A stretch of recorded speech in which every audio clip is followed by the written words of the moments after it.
আসসালামু আলাইকুম গাইস, আরেকটা ভিডিও নিয়ে আসছি। আমার শাশুড়ির দেওয়া গিফট, অনেক পছন্দের কোরবানির মাংস আমার জন্য পাঠিয়েছে। কেমন হয়েছে জানাবেন। কি অদ্ভুত তাই না? যে কষ্ট দেয় তার জন্যই কষ্ট পায়। মানুষের সাথে কথা কম বলুন, দেখবেন জীবনে অর্ধেক অশান্তি কমে গেছে। ততক্ষণ একজন মানুষ আপনাকে মনে রাখবে যতক্ষণ তার আপনাকে প্রয়োজন হবে। প্রয়োজন ফুরিয়ে গেলে আপনার গুরুত্বটা হারিয়ে যাবে। ক্ষুধার্ত মানুষের কাছে নীতির কথা আর রাগী মানুষের কাছে অনুচিতের কথা দুটোই অর্থহীন।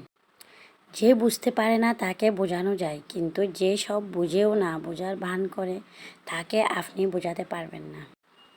কারো জন্য নিজেকে কখনো পরিবর্তন করো না। যদি কোনো দিন সে ছেড়ে চলে যায়, সেদিন আর নিজেকে কোথাও খুঁজে পাবে না।